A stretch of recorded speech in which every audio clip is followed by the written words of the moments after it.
안녕하세요. 노페이크 이슈 채널 팩트남입니다. 이란이 그간 시리아 주재 자국 영사관을 공습한 이스라엘에 대한 보복 공격을 시작했습니다. 13일 이스라엘군은 이란이 이스라엘 쪽으로 대량의 드론과 미사일을 동원하여 공격했다고 전하고 있습니다. AP통신과 CNN 등에 따르면 이스라엘군 다니엘 하가리 대변인은 브리핑을 통해 이란이 발사한 무인기들이 수시간 후에 이스라엘에 도착할 것이라며 이에 대응할 만반의 준비태세를 갖췄다고 발표했습니다. 하가리 대변인은 영공에서 위협을 면밀하게 추적하고 있다며 방공망을 가동하기 시작했다고 전했습니다.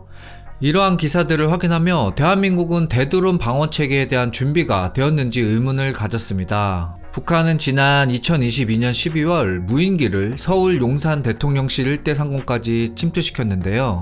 소형 무인기는 탐지 추적 격추하기가 어려워 무인기 도발 당시 우리군은 전투기를 출격했습니다. 또한 미국은 풍선 비행체가 출현한 미국 본토에 F-22를 출격해서 허탕을 친 사건도 있었습니다. 미국의 케이스는 고도 및 이동 속도가 다른 물체이기 때문에 완전한 1대1 비교를 하는 것은 어렵기는 하겠지만 아무튼 이런 경우들을 보며 풍선이나 드론 잡겠다고 전투기 출격이라는 극악의 가성비를 이야기하며 무인기나 드론에 대한 대응 방법에 대한 부정적 평가를 하고 있습니다.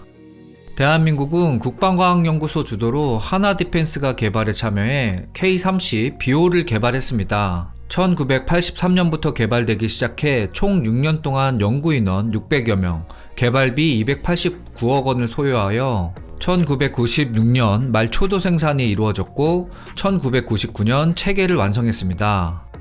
스위스 오리콘사의 30mm 자동식 포체계를 S&T 중공업에서 자체적으로 국산화하여 KK12 자동식 포체계 2문을 장착했습니다. 레이더는 LIG 넥스원에서 개발한 2차원 방식의 X밴드 레이더를 사용하여 탐지 거리는 17km이고 추적 거리는 7km를 갖습니다. 또한 레이시온에서 개발하고 두산 DST에서 생산하는 EOTS를 이용하지만 비오는 탐색 레이더만 있고 추적 레이더는 없어 광학 추적 시스템으로 대신합니다. 표적 탐지용으로 피하 식별과 이동 표적 식별 능력을 가진 탐지 레이더가 탑재됐는데 이 탐지 레이더로 탐색 중 추적 기능을 통해 탐지된 표적 정보를 전자광학 추적기 및 조준 유닛으로 전달해 표적 추적을 하게 됩니다. 그러나 국방부의 소형 드론 격추 실험으로 사실상 비오가 가진 유일한 장점의 의미가 없어졌다는 것이 밝혀졌습니다. 비오의 대공탄은 타임 퓨즈, 즉 시간 신간 방식이 아니기 때문에 정확히 표적을 맞춰야 터지는 방식으로 드론과 같은 아주 작은 표적은 대응이 힘든 게 당연합니다. 해당 실험으로 100km 전후로 비행하는 비교적 저속 소형 드론을 한 기 격추시키는데 300발 가까이 필요하다는 결과가 이런 단점을 입증해줬기 때문입니다. 이걸 산술적으로 계산해보면 비오의 탄약 적재량이 600발 정도라는 점을 감안하면 비오가 감당할 수 있는 소형 드론은 단 2대라는 충격적인 결과가 나오는 것입니다. 같이 생각해볼 개파트는 비오보단 훨씬 오래전에 개발된 독일의 자주 대공포입니다. 35mm 오리콘 대공포를 채택했기 때문에 우크라이나 전쟁에서 어헤드탄으로 전장에서 소형 드론을 잘 격추시켰다는 점을 확인할 수 있습니다. 어쩔 수 없는 배경이 있었겠으나 비오가 30mm 170탄을 채택한 것은 아쉬운 부분입니다. 풍산에서 자체 개발한 30mm 어헤드탄을 다시 홍보하고 있다고 들었으나 공중 폭발탄으로 사용하기에는 위력이 요구 조건을 만족하지 못하고 개발비가 없어서 모겁이나 모형 폭발 시험한 것밖에 없다는 앵무새 시정 기사를 본 적이 있습니다. 또한 어헤드탄은 최소 35mm 구경 정도 돼야 가격 대비 효율성이 제대로 나오기 시작한다는 의견이 있어 방산업체들이 40mm 구경의 어헤드탄을 적용을 골자로 하는 신형 자주 대공포를 국방부에 제안한 적도 있었다고 합니다. 그러나 이러한 제안은 국방부 쪽에서 거절되었다는 이야기가 있었습니다. 그 이후로는 작년 육군 방공학교에서 소요 제기 심사를 하고 있다는 썰 외에 관련 업데이트 소식을 듣지 못했습니다.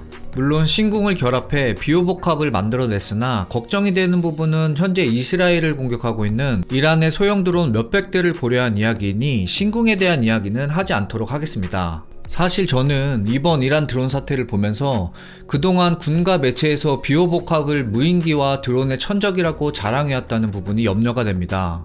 비오복합은 지난 북한 무인기의 우리 영공 침범 사건 때도 아무런 활약을 하지 못했다는 것은 사실입니다. 당시 정부의 변명은 우리 군이 지난 2015년 이후 비호복합을 운영해왔지만 지난 수년간 운용 시스템 구축과 훈련이 미흡하다는 것이었습니다. 그러나 비호복합 훈련이 전혀 없었다는 건 사실이 아니며 당시 대한민국 방위사업전을 계기로 대규모 기동 화력 훈련 시험 때도 비호복합을 이용한 적 정찰 공격 드론 대응 사격이 이루어졌기 때문입니다. 이러한 내용은 군도 인정한 내용이며 당시 훈련 외에도 비호복합 운영 부대의 훈련은 계속 있었으나 당시 북한에서 내려온 소형 무인기에 대한 훈련은 부족했다고 군 관계자가 설명을 했습니다. 이 실패를 정치적 이벤트로 이야기하고 싶은 마음은 전혀 없으니 정치적 견해는 정치 유튜브 채널에서 부탁을 드립니다. 2022년 이 사건 이후로 작년 2023년에 ADS 안티 드론 시스템의 개발에 대해 국내외에 많은 기사들이 나오고 있습니다. 드론 전파를 방해함으로써 날지 못하게 하는 소프트킬 방식과 공중 확산탄으로 인한 하드킬 방식 등에 대한 내용 등이 있었습니다. 그러나 이러한 방법들도 하드킬의 경우 도심 상공에 출현한 드론을 격추할 때 파편, 유탄 등으로 민간 피해가 발생할 수 있고 소프트킬도 드론 제밍의 경우 GPS를 사용하는 민항기 안전 및 주변 전자기기에도 영향을 미칠 수 있습니다. 또한 그물 포획형 드론 방어 시스템 같은 참신한 아이디어도 소개가 되었습니다. 2023년 12월 말에 하나 시스템이 드론 공격으로부터 중요 시설을 방어하는 적어도 대드론 체계 사업 2건을 방위사업청으로부터 수주했다고 밝혔습니다. 주요 지역 대드론 통합체계로 한국군 최초로 전략화되는 시설형 드론 방어체계로 공군기지와 해군 항만 등 육해공군 주요 시설을 노리는 드론 공격을 방어하기 위한 것입니다. 대드론 통합체계는 탐지 레이더, 불법 드론 식별 및 추적용 EOIR을 사용해 원거리 3km 이상의 불법 드론을 레이더로 탐지하고 EOIR 장비로 자동 추적한 후에 3km, 2km, 1km 등의 거리별 타겟층 복합 대응을 통해 표적을 무력화하는 컨셉입니다. 앞서 언급한 소프트킬과 하드킬 방식을 합쳐서 3km 거리에서는 전파 교란, 3에서 2km 구간에서는 그물형 포획, 그리고 1km 내 진입 시에는 고출력 레이저 장치로 요격하는 순서입니다. 또한 90도 고각 및 방위각 360도에서 전방위 탐지가 가능하고 기동성을 고려하여 구성품을 차량에 탑재한 이동형으로 개발된다고 하니 성공적으로 개발한다면 다른 장비로의 확장에도 유리해 보일 듯 합니다.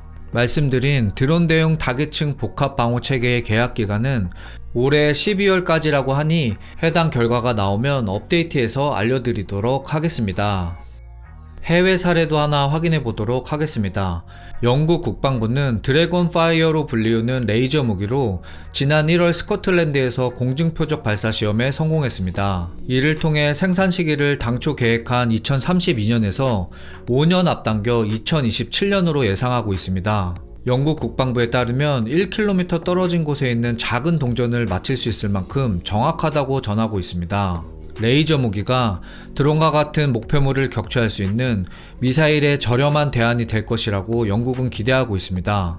1회 발사 비용이 10파운드 약 17,000원 미만이라고 설명하고 있으며 미군이 홍해에서 후티 반군이 발사하는 미사일과 드론을 요격하는 데 사용하는 SM-2 함대공 미사일의 가격은 대략 25억 원 전후입니다. 이를 고려할 때 값싼 레이저 무기가 상용화된다면 전장에 큰 변화를 몰고 올 것입니다. 그러나 레이저 방식의 체계는 항상 거론이 되듯이 레이저가 가지고 있는 직진성이라는 특성 때문에 시야에 있는 목표물에만 발사할 수 있다는 단점이 있습니다. 이외에도 많은 방법들과 개발 현황들이 있겠지만 그동안 나왔던 기사들을 기억해서 그냥 생각나는 대로 떠들어 봤습니다. 다수의 저속 및 고속 소형 드론을 막으려면 어떠한 방법이 좋을까요? 댓글로 의견을 공유 부탁드립니다. 지금까지 노페이크 이슈 채널 팩트남이었습니다. 즐거운 주말 시간 보내세요. 감사합니다.